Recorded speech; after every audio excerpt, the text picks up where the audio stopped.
પાઠ 13 ભારત રત્ન ડોક્ટર આંબેડકર.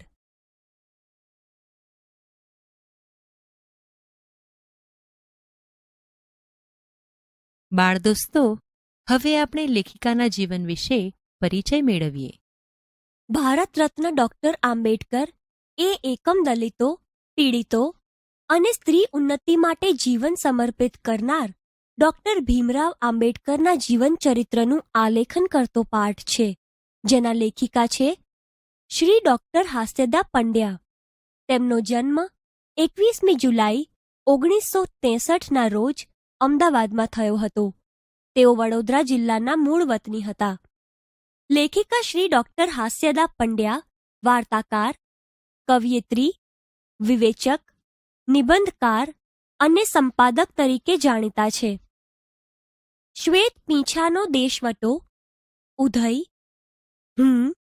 ખુદ અને સમડી વગેરે જેવી કૃતિઓ, માદક દરિયોને હું, શ્વેત પંખીનું સામ્રાજ્ય જેવા વાર્તા સંગ્રહો અને વિવક્ષા જેવા વિવેચન સંગ્રહો એમણે લખ્યા છે, જેના કારણે એમને ગુજરાત સાહિત્ય અકાદમી એવોર્ડ, મમતા એવોર્ડ અને તાદર્શ્ય પુરસ્કાર પ્રાપ્ત થયા છે.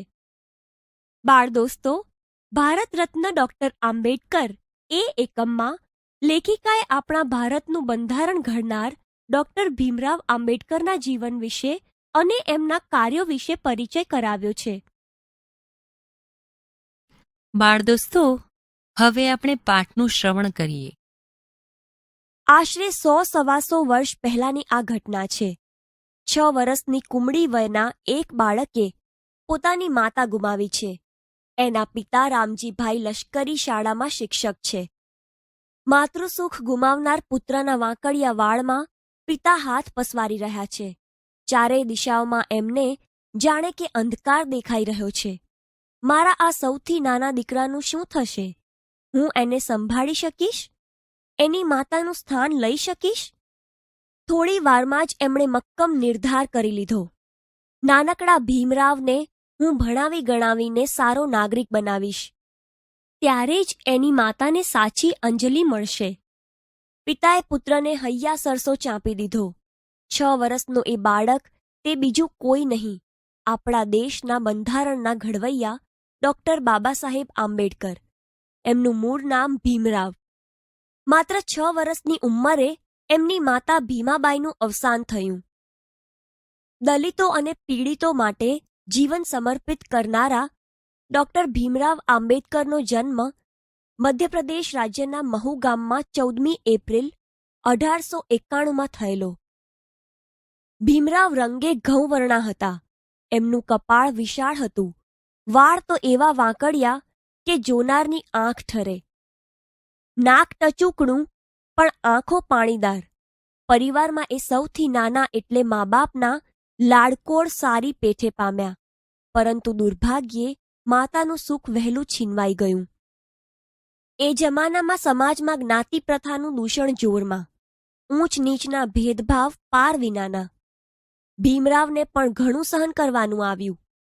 ભણવામાં તેજસ્વી એવા ભીમરાવને આ અપમાનથી ખૂબ જ લાગી આવતું. એ સમયે આવડત નહોતી જોવાતી, જ્ઞાતિ જોવામાં આવતી હતી. એ વાત એને ભારે કટતી હતી. પોતે મોટો થઈને આ અન્યાયનો વિરોધ કરશે એવો સંકલ્પ કરેલો. રત્ન તે કંઈ ઢાંક્યું રહે? ભીમરાવની પ્રતિભાથી પોરસાયેલા વડોદરાના મહારાજા સયાજીરાવ ગાયકવાડે એને ઉચ્ચ અભ્યાસ માટે શિષ્યવૃત્તિ આપી. પછી તો જાણે ભીમરાવના પગે પાંખો જ ફૂટી. સ્નાતક થયા પછી ભીમરાવને વધુ અભ્યાસ માટે વિદેશ જવાની તક પણ સાંપડી. ચોમેર અંધકારમાં જાણે ઉજાસનું એક કિરણ પ્રગટ્યું. વિદેશમાં પણ ભીમરાવ એવા જ વિદ્યાપ્રેમી રહ્યા. પાર વિનાની આર્થિક તંગી હોવા છતાં પેટે પાટા બાંધીને તેઓ સંદર્ભ ગ્રંથોની ખરીદી કરતા. ભીમરાવ હવે ડોક્ટર ભીમરાવ આંબેડકર બન્યા. MA, PhD અને D.Litt સુધીની પદવી એમણે પ્રાપ્ત કરી. કાયદો અને અર્થશાસ્ત્રનો અભ્યાસ એમણે લંડન જઈને કર્યો. ડોક્ટર આંબેડકરની પુસ્તક પ્રીતિ વિશે જાણીને તો આપણને આનંદ સાથે નવાઈ પણ થશે. સમયનું મૂલ્ય તેઓ સમજ્યા હતા અને એટલે જ એમનો ફુરસદનો સમય વાંચનમાં જ વ્યતીત થતો. અનુકૂળતા થાય કે તરત જ તેઓ પુસ્તકોની દુકાને પહોંચી જતા. આશરે 2000 જેટલા દુર્લભ ગ્રંથોનો એમણે સંગ્રહ કર્યો હતો. પેટની ભૂખ વેઠીને પુસ્તક ખરીદનાર વ્યક્તિ મહાન કાયદાશાસ્ત્રી ન બને તો જ નવાઈ.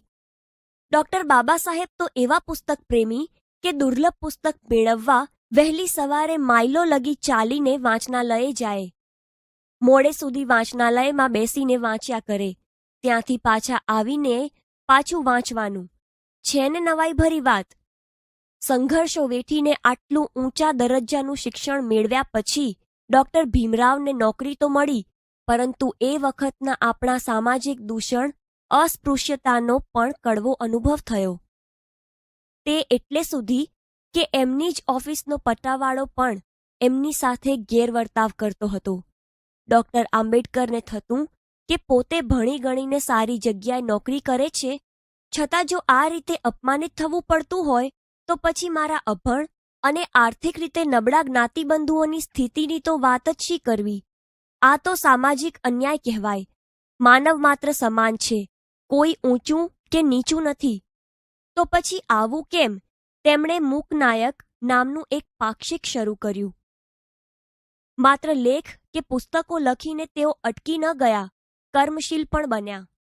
20મી જુલાઈ 1924ના રોજ એમણે બહિષ્કૃત હિતકારિણી સભા નામની સંસ્થાની સ્થાપના કરી. આ સંસ્થા દ્વારા સામાજિક ઉત્થાનની અનેક પ્રવૃત્તિઓ થવા લાગી.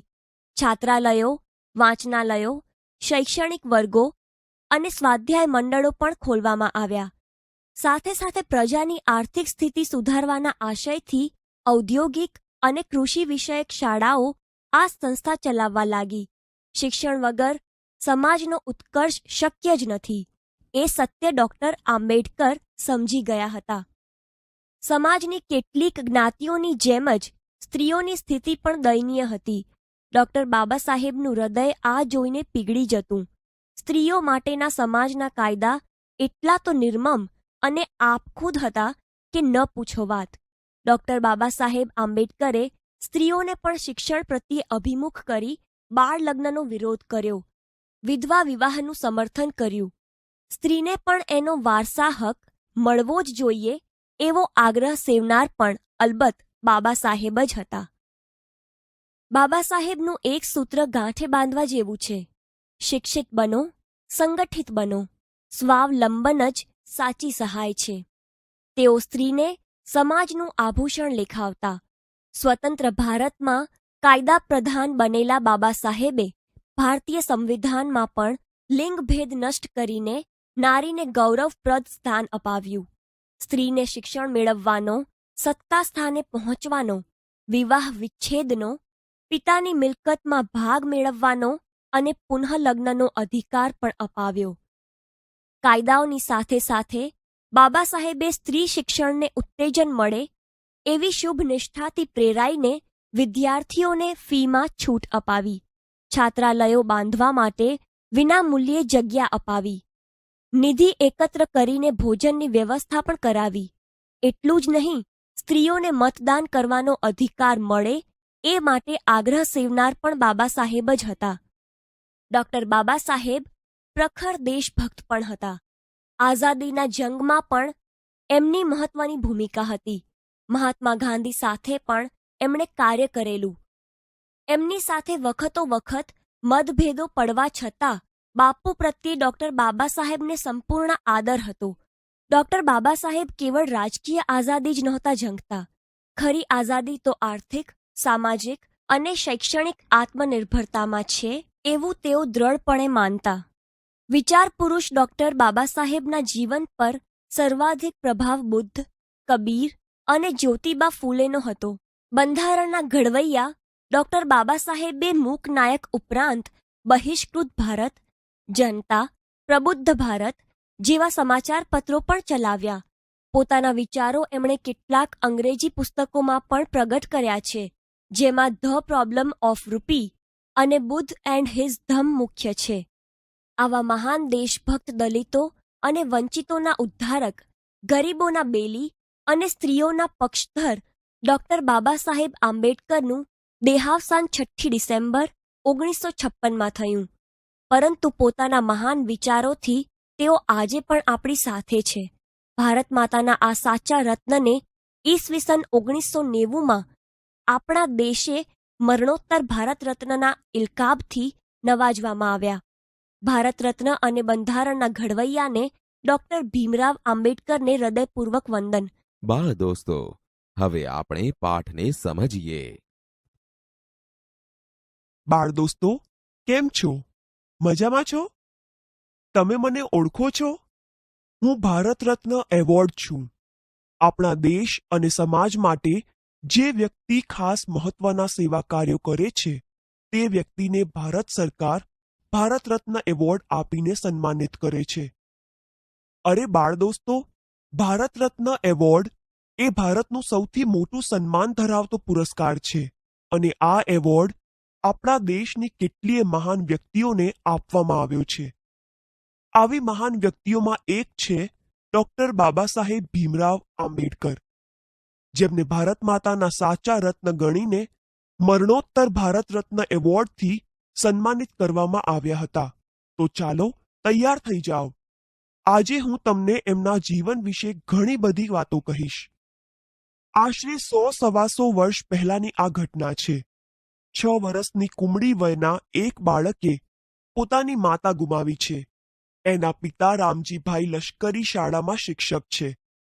માતૃસુખ ગુમાવનાર પુત્રના વાંકડિયા વાળમાં પિતા હાથ પસવારી રહ્યા છે.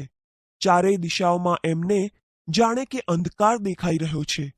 મારા આ સૌથી નાના દીકરાનું શું થશે? હું એને સંભાળી શકીશ? એની માતાનું સ્થાન લઈ શકીશ? થોડી વારમાં જ એમણે મક્કમ નિર્ધાર કરી લીધો.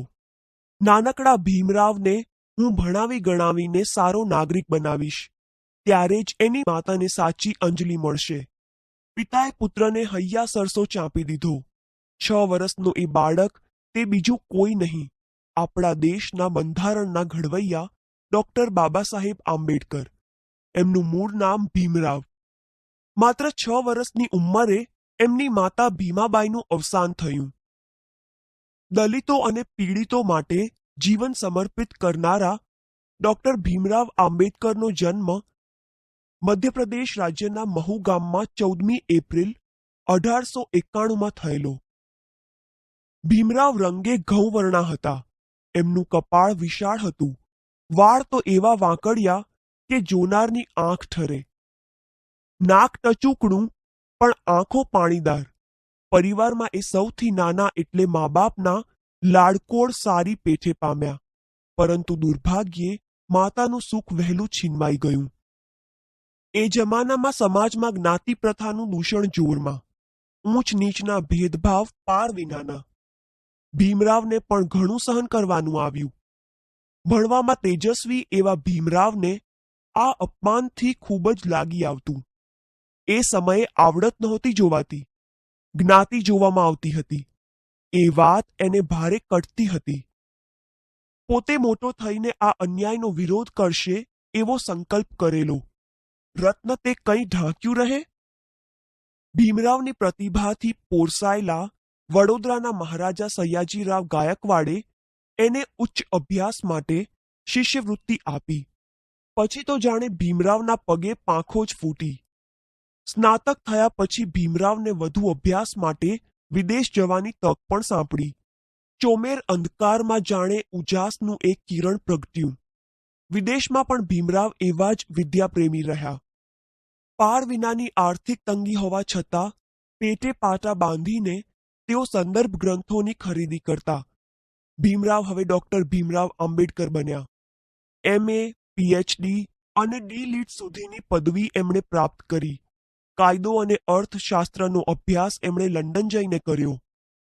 ડોક્ટર આંબેડકરની પુસ્તક પ્રીતિ વિશે જાણીને તો આપણને આનંદ સાથે નવાઈ પણ થશે.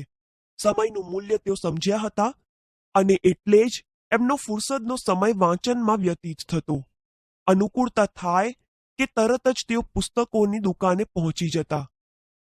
આશરે 2000 જેટલા દુર્લભ ગ્રંથોનો એમણે સંગ્રહ કર્યો હતો. પેટની ભૂખ વેઠીને પુસ્તક ખરીદનાર વ્યક્તિ મહાન કાયદાશાસ્ત્રી ન બને તો જ નવાઈ.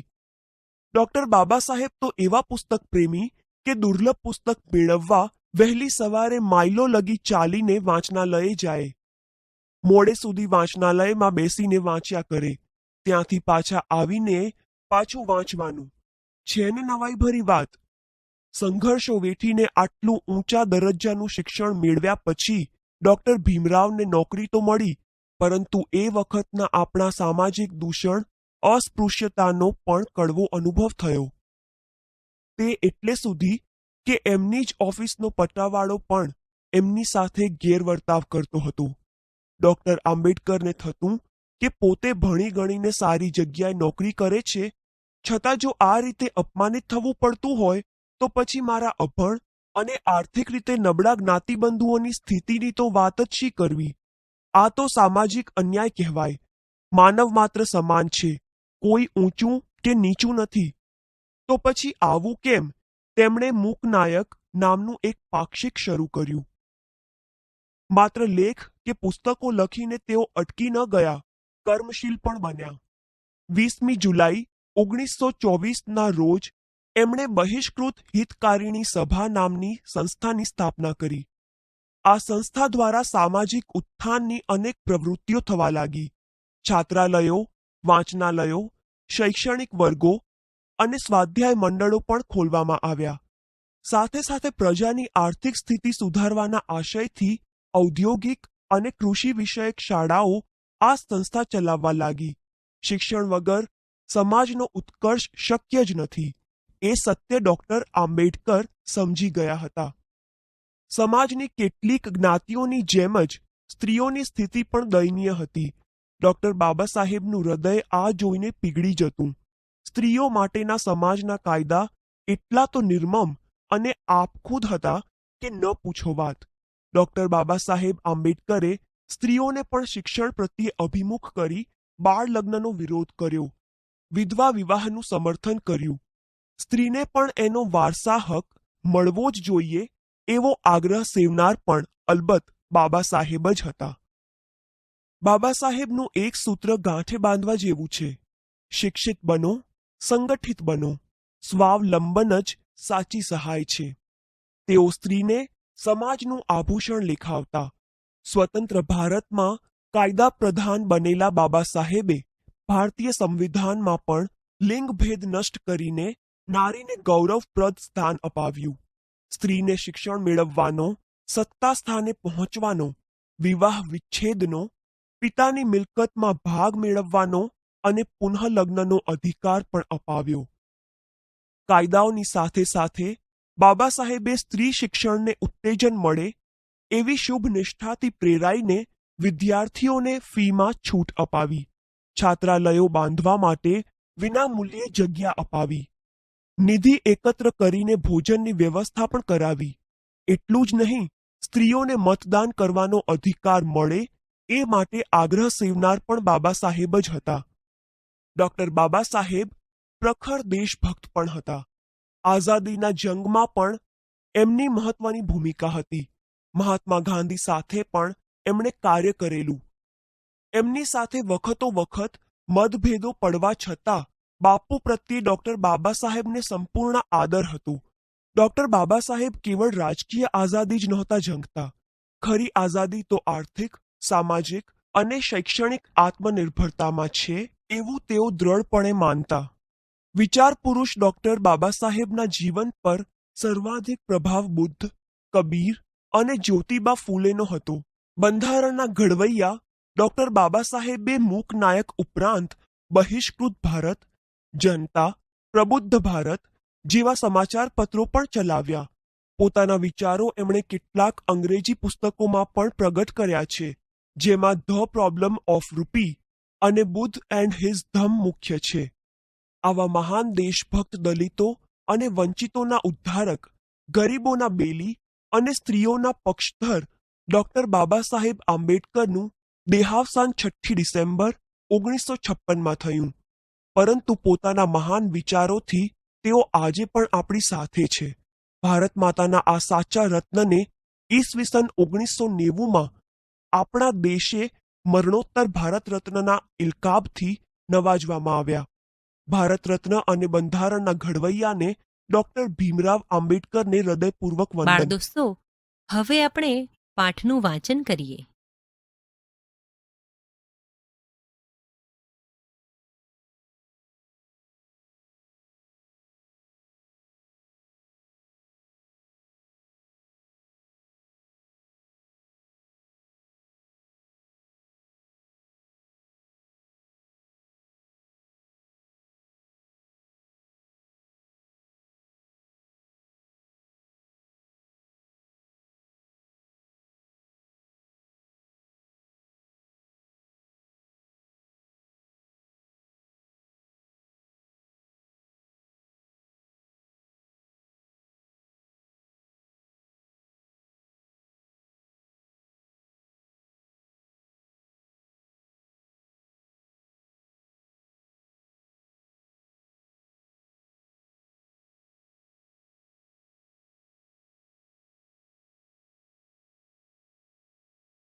ભાષા સજ્જતા. બાળ દોસ્તો, આજે આપણે શબ્દ કઈ લિંગમાં છે એની ઓળખ વિશે જાણકારી મેળવીએ. બાળ દોસ્તો, શબ્દની લિંગ 3 પ્રકારે ઓળખી શકાય છે: સ્ત્રીલિંગ, પુલ્લિંગ અને નપુંસકલિંગ. સૌ પ્રથમ આપણે સ્ત્રીલિંગની ઓળખ વિશે જાણકારી મેળવીએ. હવે અહીં આપેલા શબ્દો ધ્યાનથી વાંચો અને સમજો: છોકરી, દાસી, રાણી, કૂતરી, ચકલી, વાંસળી, છત્રી. બાળ દોસ્તો, અહીં આપેલા શબ્દોમાં તમે જોશો કે શબ્દોને અંતે ઈ પ્રત્યય લાગેલો છે, એટલે કે જે શબ્દોની પાછળ મોટે ભાગે ઈ પ્રત્યય લાગેલો હોય તેવા શબ્દો સ્ત્રીલિંગ છે એમ કહેવાય. બાળ દોસ્તો, હવે આપણે પુલ્લિંગની ઓળખ વિશે જાણકારી મેળવીએ. અહીં આપેલા શબ્દો ધ્યાનથી વાંચો અને સમજો: મોરલો, છોકરો, ઘોડો, વાંદરો, પંખો, ઘડો, ખાટલો. બાળ દોસ્તો, અહીં આપેલા શબ્દોમાં પણ તમે જોશો કે શબ્દોને અંતે ઓ પ્રત્યય લાગેલો છે, એટલે કે જે શબ્દોની પાછળ મોટે ભાગે ઓ પ્રત્યય લાગેલો હોય તેવા શબ્દો પુલ્લિંગ છે એમ કહેવાય. બાળ દોસ્તો, હવે આપણે નપુંસક લિંગની ઓળખ વિશે જાણકારી મેળવીએ. અહીં આપેલા શબ્દો ધ્યાનથી વાંચો અને સમજો: છોકરું, કૂતરું, આંગણું, બારણું, રમકડું. બાળ દોસ્તો, અહીં આપેલા શબ્દોમાં પણ તમે જોશો કે શબ્દોને અંતે ઉં પ્રત્યય લાગેલો છે, એટલે કે જે શબ્દોની પાછળ મોટે ભાગે ઉં પ્રત્યય લાગેલો હોય તેવા શબ્દો નપુંસક લિંગ છે એમ કહેવાય. બાળ દોસ્તો, બીજી રીતે પણ શબ્દમાંની લિંગને ઓળખી શકાય છે.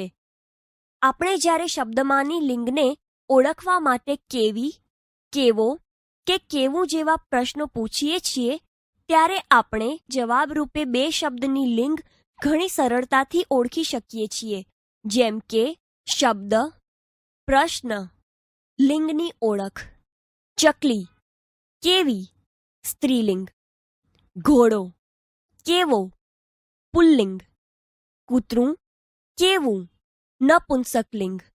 બાળ દોસ્તો, અહીં આપેલા શબ્દોમાં તમે જોશો કે પ્રથમ શબ્દને આપણે જ્યારે ચકલી કેવી એમ પ્રશ્ન પૂછીએ છીએ ત્યારે જવાબરૂપે આપણને ખબર પડે છે કે આ શબ્દ સ્ત્રીલિંગ છે.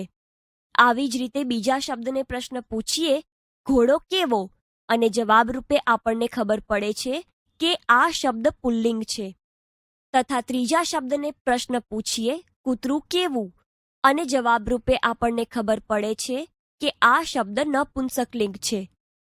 આમ આ રીતે આપણે શબ્દો કયા લિંગના છે તે સરળતાથી જાણી શકીએ છીએ.